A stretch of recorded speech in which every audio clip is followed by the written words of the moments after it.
from Melody Ranch and Gene Autry. I'm back in the saddle again. I'll bet a friend is a friend. Down the lower Tennessee. I'm back in the saddle again. That's right, folks. From New York City, your friendly local merchant who sells and displays healthful, refreshing, delicious double mint chewing gum invites you to a visit with all the gang here at Melody Ranch. Johnny Baum, the Pinafores, the Cass County Boys, Parker Fenley, Carl Cotner, and yours truly, Charles Stark. But right now, meet the boss man himself, America's favorite cowboy, Gene Autry. He always sings ragged music to the cattle as they swing, back and forward in the saddle on a hoe. At a syncopated beat, while the funny meter makes a roar of his repeater, how they run when they hear the fellow's gun, cause the western folks all know he's a highfalutin, shooting son of a gun from Arizona, ragtime cowboy Joe. Out in Arizona where the bad men are, the only thing that guides you is an evening star. The roughest, toughest man by far is ragtime cowboy Joe. He got his name for singing to the cows and sheep. Every night they say he sings the herd to sleep. In a fast old rich and deep, crooning soft and low. He always sings ragged music to the cattle as he sings, back and forward in the saddle on a horse. That's a syncopated gait, and there's such a funny meter to the roar of his repeater, how they run when they hear the fellow's gun, cause the western folks all know he's a highfalutin, shooting son of a gun from Arizona, ragtime cowboy. Talk about your cowboy, ragtime cowboy Joe. Well, thank you a lot there, friends and neighbors. Yes, sir, here it is Saturday night again, and time for our usual Melody Ranch get-together, which means, incidentally, it's the big day in the week for us because we sure do like company. And we like to see all of our guests who have a good time, too. But then I guess we're no different than you folks are in that way, because when guests come calling at your home, well, you want them to enjoy themselves, too. So let me give you a little hint. Pass around a couple of packages of refreshing, delicious double mint chewing gum. That's what we do at Melody Ranch, and it sure helps to make things more enjoyable. Yes, sir, treating your guest to that swell double mint gum is a friendly thing to do. Besides that, it costs mighty little. So remember, friends, refreshing, delicious double mint chewing gum.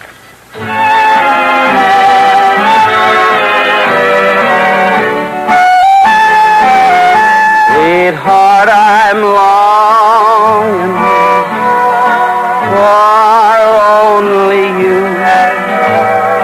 That's all I do the whole night through. There's such a longing since we're apart. I miss you so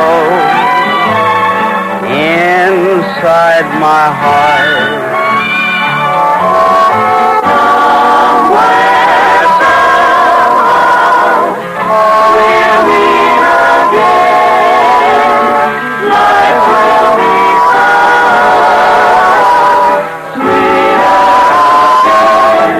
Till then I'm longing to know that you are longing too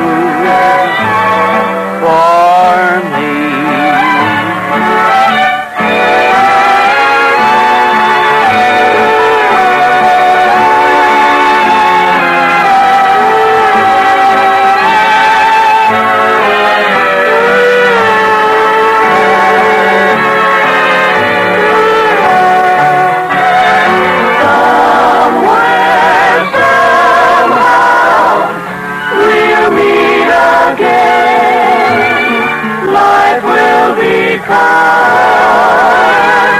Sweeter again.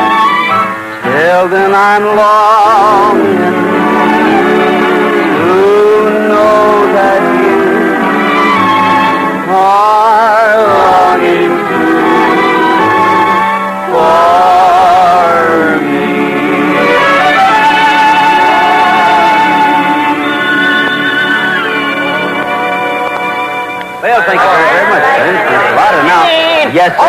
thing.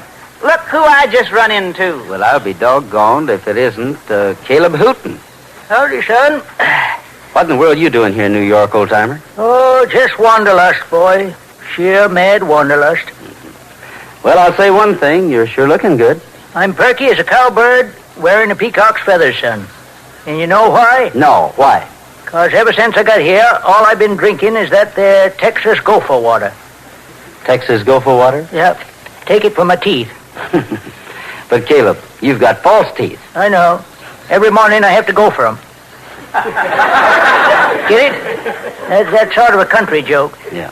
You should have left it there, too, I think. Yeah, I think you're right. By the way, Caleb, I was just thinking. I bet you ain't seen many of the sights around the big city yet. So how about going out with me and taking in one of them great big department stores they have here? Why, I might just do that, Junior. Is it interesting? Is it interesting? Why, I went into one of them yesterday to buy my gal some nylons, and before I knew it, I was being poked and stabbed and trampled on by 200 women. That sounds wonderful. What'd you do? I stood it as long as I could. Then I just lowered my head and started swinging. Fine thing. Why didn't you act like a gentleman? I had been acting like a gentleman for an hour. I decided to act like a lady. Not bad, son. Not very bad. Incidentally, speaking of women, did I tell you boys about the new cow I got? No, you didn't, old-timer. What kind? Why, I ain't got the vaguest idea, son. I just called her McTavish. McTavish. Yeah, and that's where I made my mistake. Yeah? What happened? Don't rush me, son. I like to tell this my own way. I'm sorry. Go right ahead. Take your time. Much obliged. Anyway, she wouldn't give an ounce of milk. No. Finally, it got so bad, I had to call in one of them psychiatrist fellas. Did he find out what was wrong? I'll say he did. Seems like the cow heard that her name was McTavish. She thought that thing was a bagpipe, and she wouldn't give a drop. So long, boys. So long.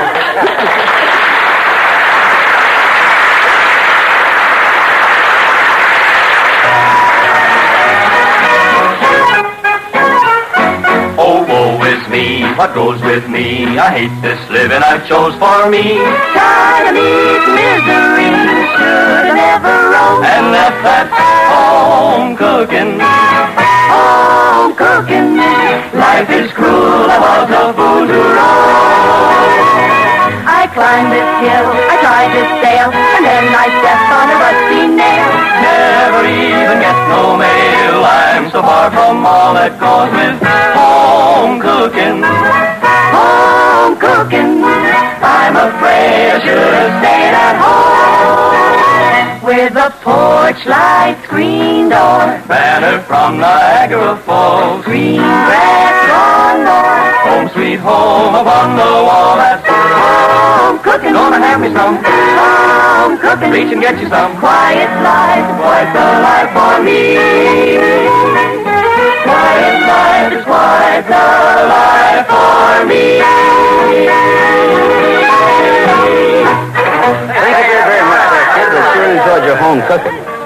In fact, I think that we ought to swap recipes like most folks cook. And you know, I think that I'll start right off by telling you and all of the folks my own favorite recipe for enjoyment. And that's chewing refreshing, delicious, double-mint chewing gum. Yes, sir, friends, while I go on about doing my work, I always chew that swell double-mint gum. 'Cause that smooth, pleasant chewing and that grand-tasting double-mint flavor adds plenty of extra enjoyment to whatever I'm doing. Besides that, chewing delicious double-mint leaves both my hands free for other things. See what I mean? Yes, sir? I can thank refreshing, delicious double-mint gum for making a good many moments a whole lot more pleasant for me. And that's why I'm suggesting that you get a couple of packages of refreshing, delicious double-mint chewing gum real soon.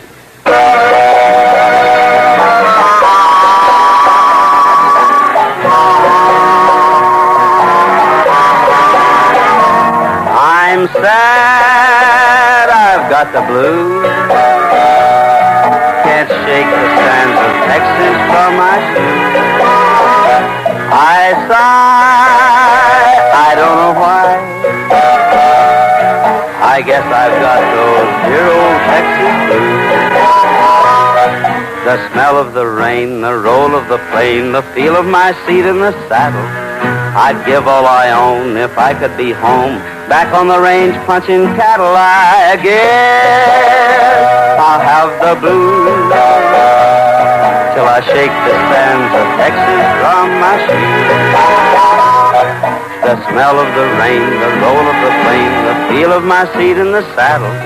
I'd give all I own if I could be home, back on the range punching cattle. I guess I'll have the blues till I shake the sands of Texas from my shoes. Can't shake the sands of Texas from my shoes. Can't shake the sands of Texas from my shoes.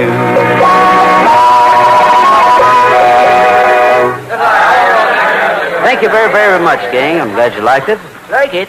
I love that there kind of music, sonny boy.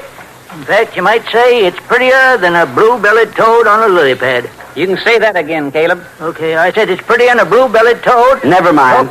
On a lily pad. I hate to leave things just hanging there. I see. Golly, Gene, ain't it just like old times having Caleb around here again? Certainly is, Johnny. In fact, you know, I was just kind of thinking here. Remember the first time that we met old Caleb? Brother, I'll say I do. Well, don't just stand there, son. Tell the story. Who knows? I might win one of them Oscars. Well, you might at that, old-timer. But I doubt it very, very much. Anyway, folks, as I remember it now, the Caleb Hooten story all began late one afternoon a few years back. In fact, Johnny and I had just been up in Eagle Pass this particular day, chasing down a few strays, when we happened along a small mountain stream that I'd almost forgotten about. Anyway, sure enough, there in the middle of it was old Caleb, down on his hands and knees, panning for gold. Hi there, old-timer. How you making out? Oh, howdy, boys. I didn't hear you right up. Having a little luck? Oh, some good, some bad. Been slushing a few hunks of gold, but mostly sand. By the way, what you two doing up this way? Oh, just shagging down a few strays. How long you been up here? Why, a little over a week now, I guess. Mm-hmm. To a fellow like me, though, time don't mean much. By the way, my name's Hooten. Caleb Hooten. Oh, I'm Gene Autry. This is my sidekick, Johnny Bond. Well, glad to know you, boys. Same here. Say, look, old-timer, don't let us interrupt you. We just stopped by to say hello. Oh, don't be silly, son. My work can wait. Besides, I ain't seen nobody for so long, I'm kind of glad to have the company. You mean you don't ever get into town? Not very often, son. But just between us, I kind of think Clarence and me might be heading for level ground pretty soon now. That is, if this war starts panning out the way I think it's going to. Clarence? Who's Clarence? Oh, I forgot. You fellas ain't never met my mule, have you? He's the only living relative I got left. Clarence, this here's Gene and Johnny. Well, glad to know you, Clarence. Yeah, same here. Say, look, old-timer, just got an idea. How'd you like a good old-fashioned home-cooked meal for a change? Mister, if you just said what I thought you just said, my answer is 3 words. Yes, and how soon? Okay, how about tonight? That is, if you like mulligan stew. Can't stand it. What time do you want me there? 6 o'clock, all right? Son, you just made yourself a deal. Oh, by the way, I forgot to ask. Where's your place? 5 miles due west of town, on the Ridge Rock Road. You know where that is? No, but I know where town is. And from there on, me and Clarence, we'll just follow the smell of home-cooked mulligan stew.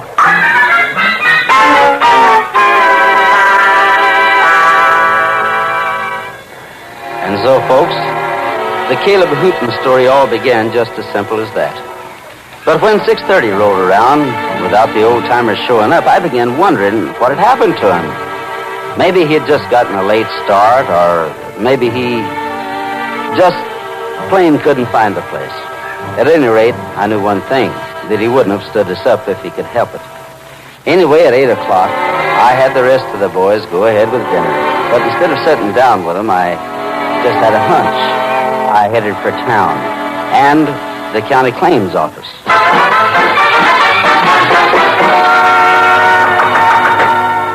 Hey, Wally.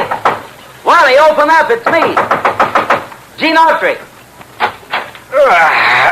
What in tarnation do you want at this time of night? Sorry to get you out of bed, Wally, but... Can't I wait till the morning? No, I need some information. It's kind of important. Okay. Come on in. Thanks. Fellas like you make fellas like me wish we were rich enough to own a house instead of sleeping in the same place we work. I said I was sorry, didn't I? I'm only kidding. Just let me get on this rope. Okay, follow me and watch yourself. It's dark through this hall. Now, wait till I switch on this light. There we are. Okay, now what do you want to know? Well, I'm checking on an old man named Caleb Hooten, Wally. He wasn't in here this afternoon by any chance, was he? What? You mean you had me get out of bed and come all the way in here just to ask me that? I told you it was important. Okay, so it's important. The answer's still no. Only had 2 people come in all day, and neither one of them had a name that sounded anything like what you just said. All right. In that case, then, how about checking on a piece of property up in Eagle Pass section for me? Look, Jane Autry, will you please tell me what you're trying to prove? I just want to find out if a certain section up on Sandy Creek has ever been laid claim to, that's all. Whereabouts in Sandy Creek? Oh, just below the rapids. Maybe a quarter of a mile. Well, that shouldn't be too hard to check on. Yeah, let's take a look at this map. Now then, you say it's just about here, right? Yeah, that's right. Okay, that's section 34J. Now then, wait till I see what the files show. 18, 26, 32, 33. Ah, here it is. 34J. Good. What does it say about it? It says claim staked and filed by Eli Holland, September 9, 1944. Well, guess that's that. Sorry to have bothered you, Wally. Oh, think nothing of it. I love getting up in the middle of the night.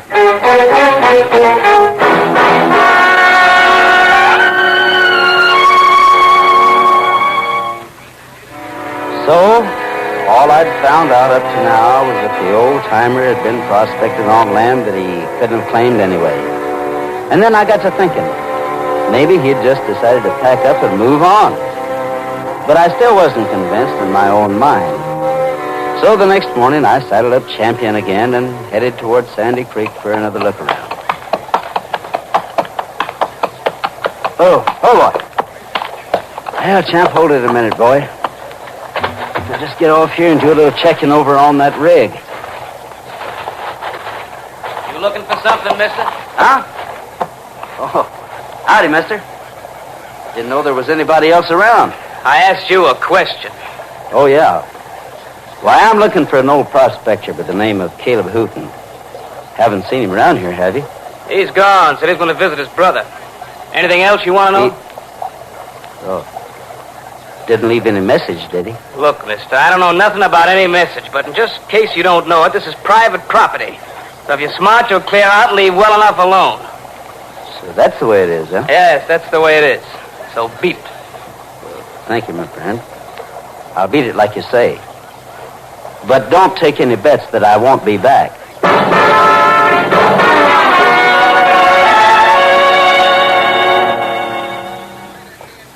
Now, I knew something was fishy because the old-timer had told me right on that very same spot that he didn't have any family left in the world. That being the case, he couldn't very well have gone to visit his brother. And then all of a sudden, the answer to the whole thing hit me like a jolt of rope around a capstan. Yes, sir, from here on, it was just a matter of setting a little trap with the right piece of cheese. And since Johnny Bond was new around these parts, I decided that he was the best piece of cheese that I could find. Hey, Mr. Barnes, wait. I want to stake a claim. Sounds like you hit it good, young fella. Wait till I get my book. Okay, but hurry it up, will you? I don't want nothing to happen. Don't worry, Mr. Bond, Johnny Bond. All right. Now, first, where is this property? You want the claim located? Over to the south end of Big Snake Creek, just this side of Johansson's mill. You know where it is. Okay. According to the map, that's section 107 and 108L. I just told her a second I want to check the claims file. Right. Oh, this sure is my lucky day. Only been in these parts less than a week now, and already I hit it big. Found an ounce and a half of gold out there in no time at all. Could have got more, but wanted to get down here as fast as I could, stake out my claim, you know. Looks like you're still in luck, Mr. Bond. Just sign this paper right here, and the land's yours. Okay. Right there. Anything else? Not a thing. That case, shake hands with a millionaire, buddy, and have a cigar.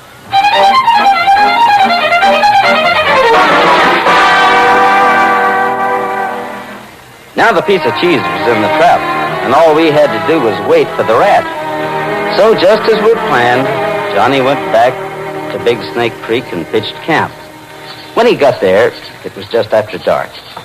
The sky had started to cloud over, and a little bit it looked like rain. All of which only made Johnny even more scared than he was already. Oh, me. Why did I ever get into... Who's that? Oh, must have been the wind. Good evening, Mr. Bob. Who are you? You mean you don't recognize me? Yeah. That better? Mr. Burns. Oh, what are you doing up here? I collect gold for a hobby. I thought you might have some you could spare. Okay, all right, but what are you pointing that gun at me for? Oh, didn't I tell you? I'm sorry. You see, I think it's important to point your gun at a man when you intend to kill him. Don't you? Oh, sure. What did you say? Forget it. Just start saying your prayers, cause... My hand. All right, you're lucky that it wasn't worse than that, Burns. Should I say Mr. Eli Holland? I don't know what you're talking about. Besides, you can't prove a thing. Well, we'll see about that. Time up, Johnny. Oh, wait a minute. Ain't you even gonna thank me? Oh, sure. I'm sorry. Thanks for being my piece of cheese. Think nothing of it, old pal. Just one little thing. What's that? Another 2 seconds and your piece of cheese would have been Swiss cheese.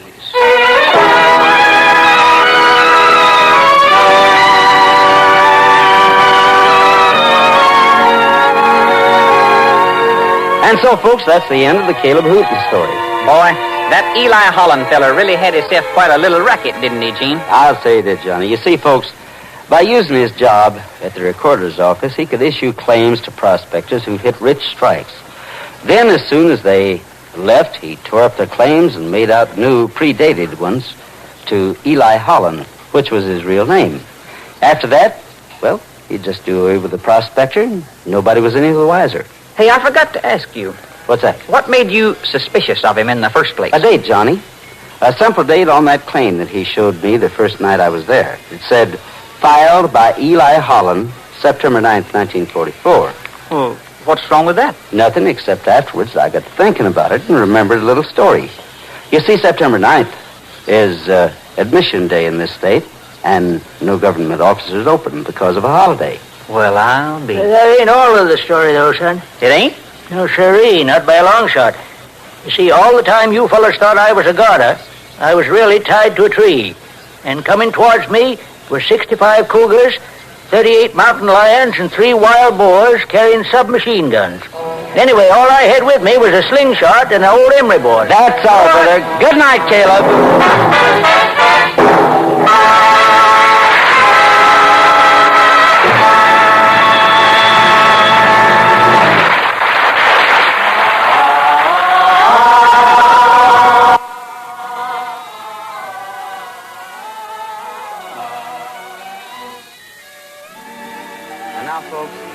Here's a mighty pretty tune that many a cowboy has seen as well as heard. For nestled in the canyon somewhere high in the Rockies is a place where the sands of time sing a song that you never forget. The name of the place, Alamosa, the song, well, it goes like this. The singing sands of Alamosa sang tenderly the night that we found love was ours.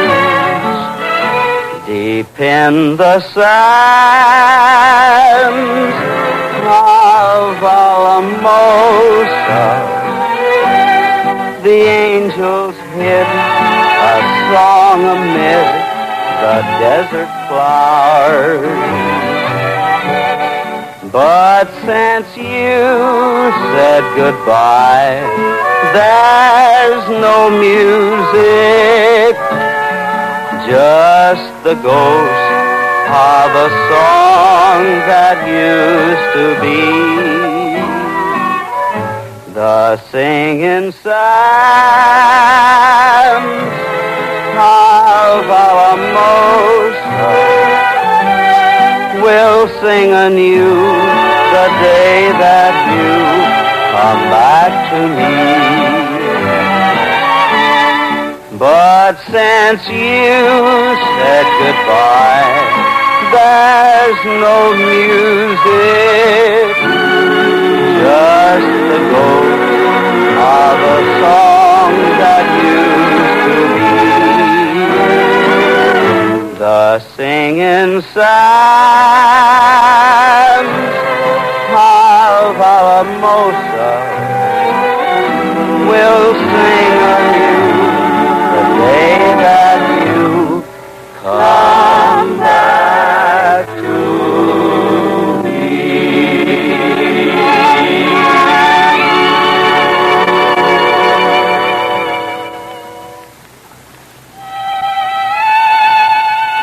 Oh, Gene, that was beautiful music.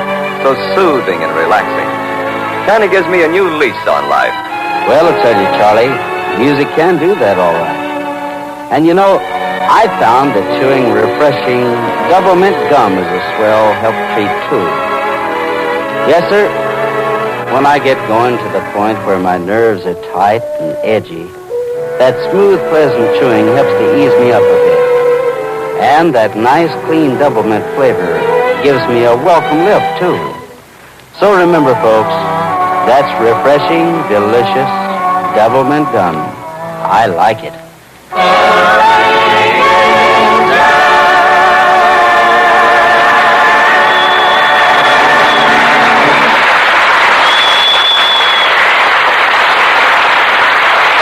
Well, friends, looks like it reviews up the last of the battle today, Saturday night.